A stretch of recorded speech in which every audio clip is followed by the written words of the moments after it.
السلام علیکم ورحمۃ اللہ وبرکاتہ نحمده ونصلي على رسوله الكريم أما بعد فقد قال الله تعالى في القرآن المجيد والفرقان الحميد أعوذ بالله من الشيطان الرجيم بسم الله الرحمن الرحيم ذلك الكتاب لا ريب فيه هدى للمتقين وقال النبي صلی اللہ علیہ وسلم خیرکم من تعلم القرآن وعلمہ۔ الہی رونق اسلام کے سامان پیدا کر، الہی رونق اسلام کے سامان پیدا کر، دلوں میں مؤمنوں کے الفت قرآن پیدا کر۔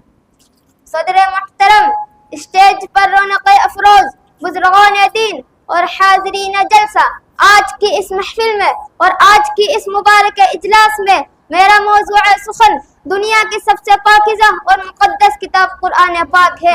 ہمیں چڑھتے سورج کی طرح یقین ہے کہ اس کا ایک ایک حرف سچا اور صادق ہے۔ وہ قرآن پاک جس کی زبان مقدس، بیان مقدس اور جو فصاحت و بلاغت کا ٹھاٹھا مارتا سمندر ہے، جس کے متعلق ارشاد ربانی ہے۔ قرآن وہ کتاب ہے جس کے صادق اور برحق ہونے میں کوئی شک و شبہ نہیں، جس کے بارے میں محسن انسانیت حضور پاک صلی اللہ علیہ وسلم نے ارشاد فرمایا، تم میں سے سب سے بہتر وہ شخص ہے جو قرآن سیکھے اور سکھائے۔ دعا کیجئے کہ خداوند قدوس ہم سب کو قرآن پاک کی دولت سے مالا مال فرمائے۔ نوجوان دوستو، قرآن پاک رب ذوالجلال کی طرف سے عطا کردہ وہ حسین تحفہ ہے کہ جس نے 23 برس کی قلیل مدت نے پورے عالم میں انقلاب برپا کر دیا کہ بڑے سے بڑے فصحاء، بلغاء، ادباء، شعراء حیران و شتر رہ گئے، جن کی آیتوں کو سن کر پتھر دل موم ہو گئے۔ دوستو، یہی وہ قرآن ہے جو رہتی تک کی دنیا کے انسانوں کے لیے سراپا ہدایت و رحمت ہے۔ یہی وہ قرآن ہے جس نے رسول کی رسالت کو اعجاز بخشا۔ یہی وہ قرآن ہے جس نے پس مردہ قلوب کو تازگی بخشی۔ ہاں، یہ وہی قرآن ہے جس کی برکت سے جنات و شیاطین کا آسمانوں پر جانا بند ہوا۔ یہی وہ قرآن ہے جس کی برکت سے عزت و رفعت کے شامیانے گڑ گئے۔ یہی وہ قرآن ہے جس کی بدولت محبوب حقیقی کی رضا نصیب ہوئی۔ یہی وہ قرآن ہے جو سچائی اور امانت داری کا درس دیتا ہے۔ یہی وہ قرآن ہے جس کی نظیر پیش کرنے سے عرب کے فصیح و بلیغ زبان دانی کا دعویٰ کرنے والوں نے گھٹنے ٹیک دیے۔ یہی وہ قرآن ہے جو ضلالت و گمراہی کی دلدل میں پھنسی ہوئی انسانوں کے لیے رشد و ہدایت کا پیغام سنایا۔ یہی وہ قرآن ہے جس کی تلاوت میں دل و زبان کے واسطے فرحت و بشاشت کا سامان ہے۔ یہی وہ قرآن ہے جس نے ذہنی قوتوں کو جلا بخشا۔ یہی وہ قرآن ہے جس کی برکت سے اجڑے چمن میں بہار پیدا ہوئی۔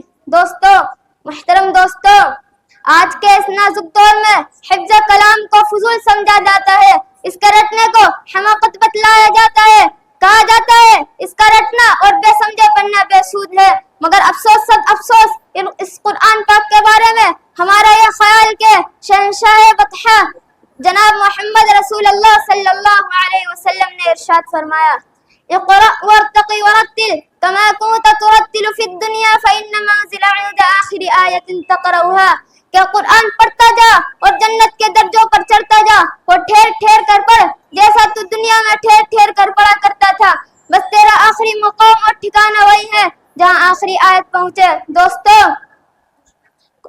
یہی قرآن پاک دنیا کی سب سے بڑی نعمت ہے۔ چاند، ستارے، سورج اس نعمت کا مقابلہ نہیں کر سکتے، جبکہ یوں نہ ہو اس کا اتارنے والا امین جس کے ذریعے اتارا گیا وہ بھی امین، جس ذات پر نازل ہوا وہ بھی امین، جس مہینے میں نازل ہوا وہ تمام مہینوں سے بہتر، جس رات میں نازل ہوا وہ 1000 مہینوں سے بہتر ہے۔ اللہ کا یہ پاکیزہ اور مقدس کلام تمام کلاموں سے افضل اور برتر ہے۔ حدیث پاک میں ہے، فضل کلام اللہ علی سائر الکلام کفضل اللہ علی خلقہ، کہ اللہ کے کلام پر تمام کلاموں سے اتنی فضیلت ہے کہ خود حق تعالی شانوں کو اپنے تمام مخلوق پر اللہ کا پیارا، خدا کا دلارا نبی ارشاد فرماتا ہے، جس نے قرآن کو پڑھا اور اس پر عمل کیا، کل قیامت کے دن اس کے والدین کو سورج سے بھی زیادہ روشن تاج پہنایا جائے گا۔ غور کرنے کا مقام ہے کہ اس غرا قدر والدین کو انعام سے نوازا جائے گا تو خود پڑھنے والے اور اس پر عمل کرنے والے کا مقام اور مرتبے کا کیا عالم ہوگا. حضرات قیامت کا میدان ہوگا اور ایسے 10 آدمی جن کے لیے جہنم واجب ہو چکی ہوگی.